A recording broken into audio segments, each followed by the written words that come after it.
Bom, pessoal, continuando então aqui, nós estudamos já, né, a igreja de Éfeso. O período de Éfeso foi do ano 0 ao ano 100. Nós estudamos também o período da igreja de Esmirna, que foi do ano 100 ao 313, né, tendo aqueles últimos 10 anos de perseguição, do ano 303 ao 313, né, do imperador Diocleciano.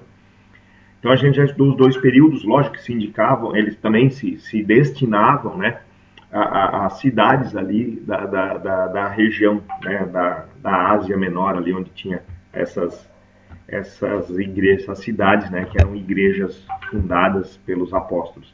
Agora nós vamos para a outra carta, a terceira carta, é a carta à igreja de Pérgamo. Pérgamo era um local que tinha um templo ao deus Dionísio, e era um local de um centro bastante forte da religião pagã do Império Romano.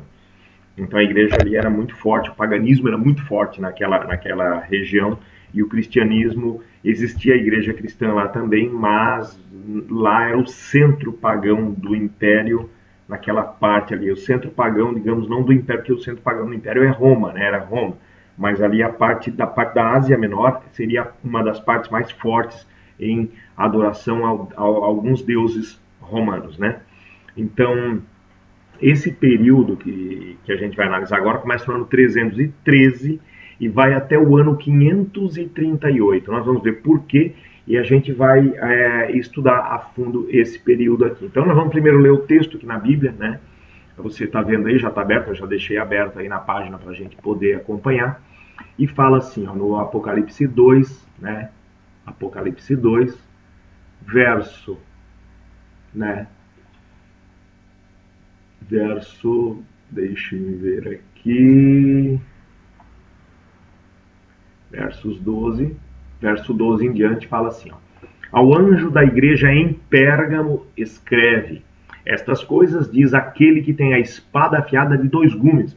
Tem um videozinho que eu fiz ali mostrando que a espada, o símbolo, né, em profecia, quando se fala de espada, fala da palavra de Deus, né? A palavra de Deus é a espada, né? Tem alguns textos que mostram isso. Então a espada é a palavra de Deus. Por que Deus se dirige, por que Jesus se dirige à igreja de Pérgamo falando da palavra de Deus? Porque nesse momento, nesse período, a igreja começou a se desprender da palavra de Deus. A palavra de Deus começou a ser deixada de lado. A palavra de Deus começou a ser afastada do povo nesse período. Nesse período, a palavra de Deus começou a ser negligenciada. Então Jesus, ele acaba, na hora que ele vai se apresentar, ele se apresenta com aquela maior necessidade que a igreja tem naquele momento. Espiritualmente, nesse período, era necessário isso. E aí Jesus diz, conheço o lugar em que habitas, onde está o trono de Satanás, e que conservas o meu nome. Ou seja, o local que ela habitava, que era o trono de Satanás, era justamente Pérgamo, a cidade de Pérgamo, né? Porque lá era o centro do paganismo.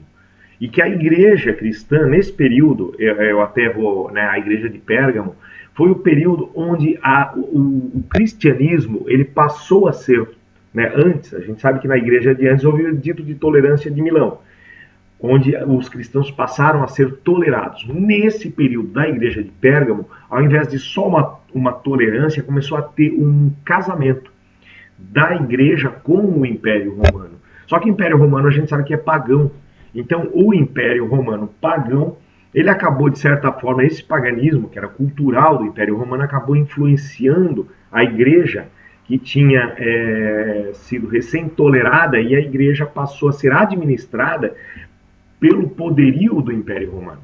Então, os chefes do Império Romano, o imperador, né, romano e todos os clérigos do Império Romano passaram a administrar a igreja. Esses que eram os mesmos que administravam o paganismo. E a igreja passou, então, a sofrer aí uma mutação, começou a ter uma miscigenação, podemos chamar de um sincretismo religioso entre paganismo e cristianismo. E o cristianismo, ele deixou de ser aquele da igreja de Éfeso. Você lembra aquele da igreja de Éfeso que a gente falou? Um cristianismo puro e tudo mais, seguindo os preceitos, vivendo unânimes em comunhão na palavra de Deus. Ali não haveria mais isso. A partir da igreja de Pérgamo, começou a ter toda a ritualística do paganismo inserida dentro do cristianismo, e inclusive para agradar algumas pessoas que eram recém-conversas do paganismo ao cristianismo, mas não totalmente conversas. Então, para não se exigir tanto desses novos e influentes conversos, houve digamos assim, um esvaziamento evangélico da liturgia, daquilo que a igreja pregava. E a palavra de Deus foi suprimida, porque a partir do momento que se lesse a palavra de Deus, se aprenderia que muita coisa que foi inserida estava contrário àquilo que Jesus tinha ensinado nas Escrituras pela simplicidade do Evangelho. Então, por isso que assim, conheço o lugar em que habitas, o texto está dizendo, né?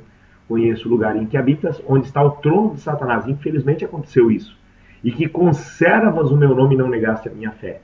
Ainda nos dias de Antipas, minha testemunha, meu fiel, qual foi morto entre vós, onde Satanás habita. Então aqui a gente sabe que nesse momento a igreja ela não mais tem a sede em Jerusalém, onde ela nasceu, e ela, digamos que sugada pelo Império Romano, passa a ter a sede em Roma. Isso é um evento que infelizmente ocorreu, não deveria ter acontecido, mas foi isso que ocorreu, né? Tenho, todavia, contra ti algumas coisas, pois que tens aí os que sustentam a doutrina de Balaão, o qual ensinava Balaque a armar ciladas diante dos filhos de Israel para comerem coisas sacrificadas a ídolos. Aqui a gente ia praticarem a prostituição. Aqui a gente vê duas coisas. Primeiro, coisas sacrificadas a ídolos. Aqui começou a idolatria a entrar na igreja e ela entrou como uma cilada. Entende? A cilada foi uma cilada. As pessoas... por que uma cilada? A cilada parece ser uma coisa boa, mas é uma coisa ruim no fundo, né? Então é isso, o edito de tolerância de Milão que terminou a última igreja parecia ser uma coisa boa, acabou a perseguição, mas começou a influência pagã dentro da igreja. Então isso acabou causando um desvio daquilo que era o padrão bíblico que Deus tinha ensinado, infelizmente, né? Então aconteceu isso. Por isso que Jesus se apresenta como aquele que tem a espada, aquele que tem a palavra de Deus, aquele que tem a espada com dois gumes, né? Os dois gumes seriam o Novo e o Antigo Testamento, né? Outro assim, também tu tens da mesma forma os que sustentam a doutrina dos Nicolaítas, né? Que era aqueles Nicolaítas que falou lá em cima na igreja de Éfeso que Deus abominava eles, né? Portanto, arrepende-te, se não venho a ti sem demora, e contra ti pelejarei com a espada, novamente fala espada, com a espada da minha boca.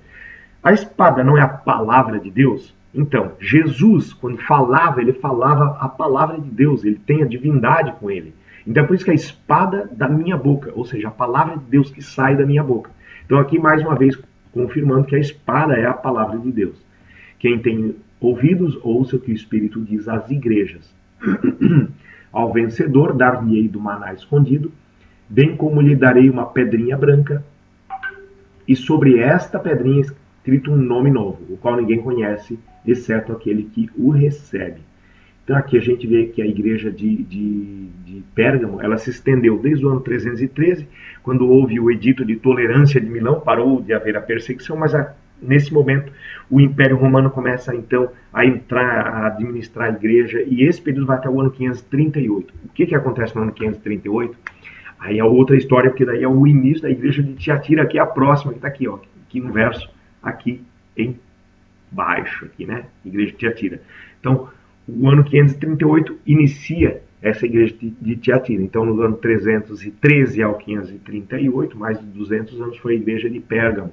O período do comprometimento entre a igreja que Jesus tinha fundado, infelizmente, né, com o paganismo que existia no Império Romano e que acabou se infiltrando. Então essa foi a parte triste nessa parte da história. Eu espero que você tenha entendido.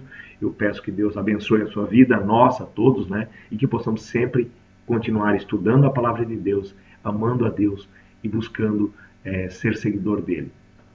Beleza? Amém.